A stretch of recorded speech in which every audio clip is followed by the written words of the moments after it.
샬롬! 성경지리 연구소의 유병성 목사입니다. 여러분, 라멜렉 인장을 아십니까? 제가 들고 있는 이것은 토기 항아리 손잡이인데요. 이 손잡이에 라멜렉이라는 고대 히브리어가 적혀 있는 것을 라멜렉 인장 혹은 라멜렉 손잡이라고 합니다.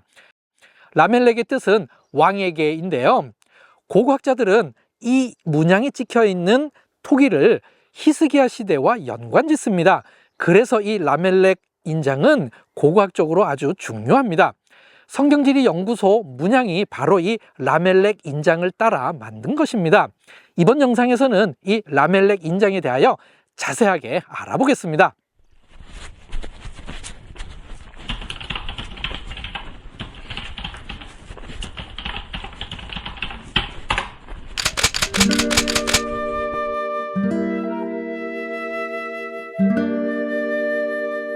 라멜렉 인장의 모양은 두 가지입니다. 날개가 4개 달린 풍뎅이 모양과 날개가 2개 달린 모양, 이렇게 두 가지입니다. 그런데 여러분, 날개 2개 달린 것은 무슨 모양일까요? 제 개인적으로는 날개가 2개 달렸으니 새 모양이라고 생각했었습니다. 특별히 비둘기를 표현한 것이라 생각했는데요. 나중에 알았습니다. 새 모양이 아니라 날개에 달린 두루마리를 표현한 것입니다. 그래서 가운데 동그라미가 있고 두루마리가 말린 것을 표현한 선이 그려져 있는 것입니다.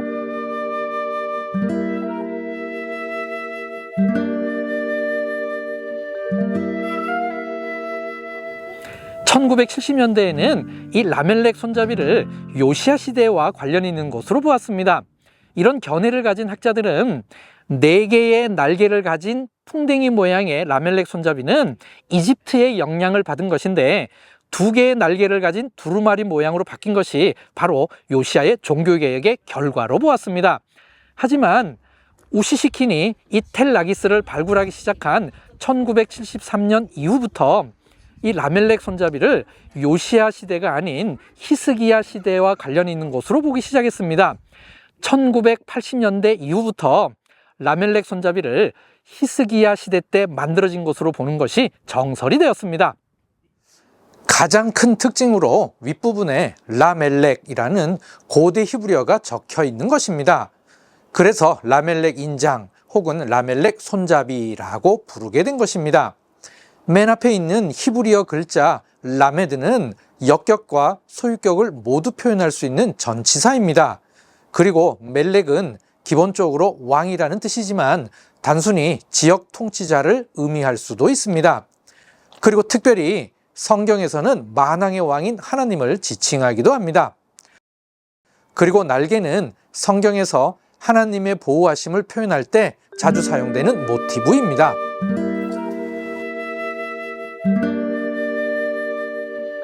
그렇다면 이 라멜렉 인장이 찍힌 항아리의 용도는 무엇이었을까요? 우선 이들 항아리는 히스기야 왕 시대 때 만들어진 것으로 보는 데는 다 동의하고 있습니다. 크게 3가지 용도로 봅니다. 첫째, 전쟁 준비를 위한 것입니다. 히스기야 왕이 사네립의 침입을 대비해서 몇 달 전서부터 군 비축량을 늘리기 위하여 대규모로 모은 것으로 봅니다. 둘째, 세금을 모으기 위한 용도입니다. 단지 전쟁 준비를 위하여 단기간에만 사용된 것이 아니라 히스기야 왕이 통치 초기부터 세금을 모으기 위한 방편으로 사용했다고 보는 견해입니다. 셋째, 11조를 모아 성전으로 보내기 위한 용도입니다. 히스기야 왕은 지방의 산당을 회파하고 예루살렘 성전에서만 희생제사를 드려야 한다는 종교 개혁을 했습니다.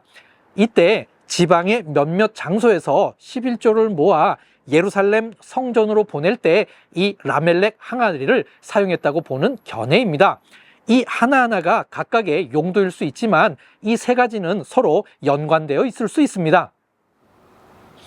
두 번째 특징은 이들 손잡이에 라멜렉이라는 글씨와 함께 다른 글귀가 있다는 것입니다. 이들은 모두 4종류인데요. 대부분의 학자들은 지명으로 해석하고 있습니다. 라멜렉이란 글씨 아래에 문양이 있고 그 아래에 이들 글귀가 있는데요. 종종 라멜렉이란 글씨 대신에 이 글귀가 문양 위에 있기도 합니다. 처음에는 이들 네 군데의 지명이 항아리가 수송되어야 할 목적지로 보았습니다. 하지만 나중에는 이들 항아리 속에 있는 내용물의 생산지로 보게 되었습니다.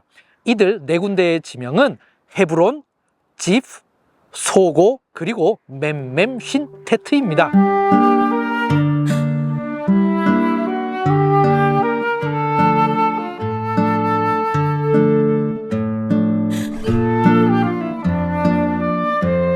제가 있는 이곳은 텔 헤브론입니다. 이곳은 일찍부터 아브라함과 이삭이 머물렀던 곳인데요. 아브라함이 막벨라 굴을 구입한 후 사라를 장사 지냈습니다. 이후 이 막벨라 굴은 족장의 무덤이 되었는데요. 헤브론은 족장의 무덤이 있는 중요한 곳이었습니다. 이곳에서 다윗이 유다의 왕이 되어 7년간 통치했습니다. 이후 이 헤브론은 유다 지파의 중요한 성읍이 되었는데요. 히스기야 왕 때에도 이 헤브론은 중요한 지방 거점 도시였습니다. 두 번째는 집입니다. 성경에는 10으로 나옵니다. 제 뒤로 보이는 것이 텔 집입니다. 성경에 나오는 10으로 추정되는 곳입니다. 이곳은 헤브론에서 동쪽으로 약 10km 정도 떨어져 있는데요. 이 집을 지나 남쪽으로 더 내려가면 갈멜과 마온을 지나 아라드까지 연결됩니다. 이 집은 유다 산지 동쪽 지역의 생산물을 모으는 중요 거점지였던 것으로 보입니다. 다음은 소고입니다. 이 텔 소고가 성경의 소고입니다. 텔 소고는 쉐펠라 엘라 골짜기 안에 있는 유다 성읍입니다. 헤브론과 집이 유다 산지의 생산물을 모으는 중심지였고, 이 소고는 쉐펠라 지역의 생산물을 모으는 중심지였다고 추정합니다.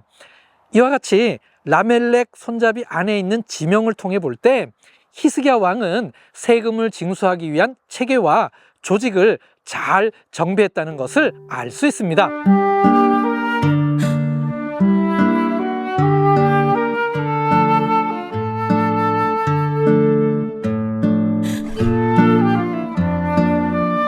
마지막으로 멤멤쉰테트가 있습니다. 157년 전인 1868년에 찰스 웨렌이 예루살렘의 밀로로 추정되는 이곳을 발굴하다가 라멜렉 인장을 발견했는데요. 그곳에 멤멤쉰테트가 기록되어 있어서 세상에 알려지게 되었습니다. 하지만 이곳이 어디인지 혹은 무엇인지에 대해서는 정확하게 밝혀지지 않았습니다. 처음에는 네게부에 있는 맘시트가 이 멤멤쉰테트라고 보았는데요. 히스기야 시대에는 아직 네게부에 맘시트가 없었기에 그곳은 가능성이 없습니다. 그래서 클레몽 간호는 모레셋 가드가 그 후보지로 보았고, 긴스버그는 이 예루살렘이 멤멤쉰테트라고 보았습니다. 그리고 바르카이는 이 멤멤쉰테트의 후보지를 라맛 라헬이라는 견해를 내놓았습니다.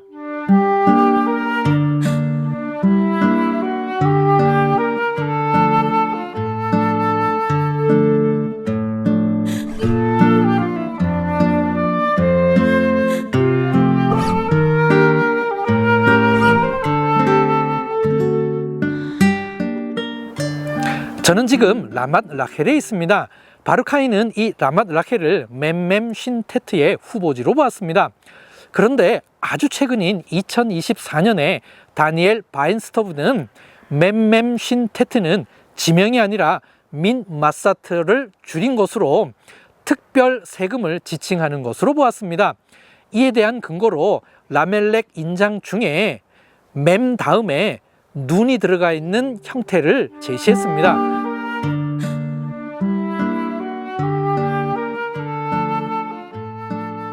또 모음 문자 알렙이 들어가 있고 특별 부호가 있는 예를 제시했습니다.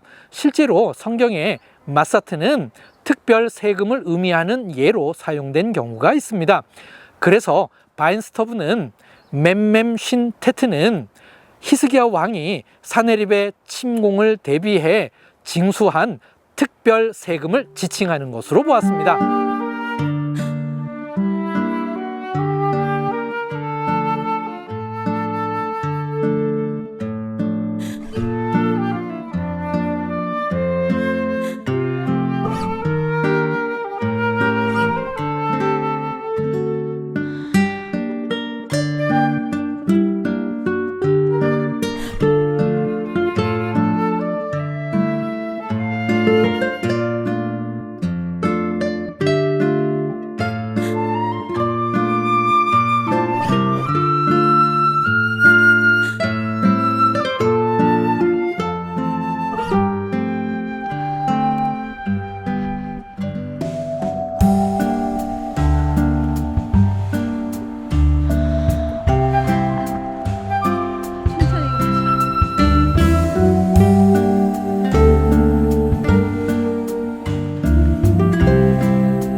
라멜렉 손잡이가 있는 항아리는 과연 누가 관리했을까요?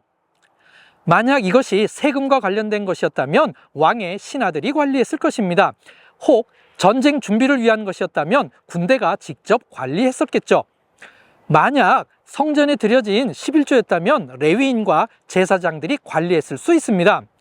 그런데 이 라멜렉 손잡이에는 알 수 없는 작은 기호가 찍혀 있는 것들이 여러 개 발견되었습니다. 어쩌면 이 작은 기호들은 이 항아리를 누가 관리해야 되는지를 표시해 준 것일 수 있습니다. 하지만 아직 이 작은 기호들에 대한 분명한 해석은 없습니다. 이 항아리를 누가 관리했는지와 이 작은 기호들에 대한 해석은 앞으로 계속 연구되어야 할 부분입니다.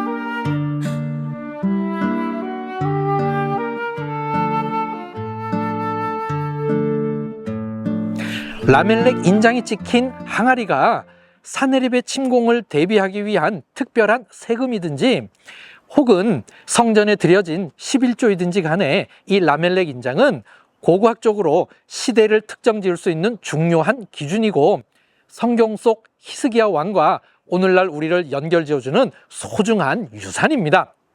성경지리 연구소의 영상은 앞으로도 계속됩니다. 그럼 레이트라오.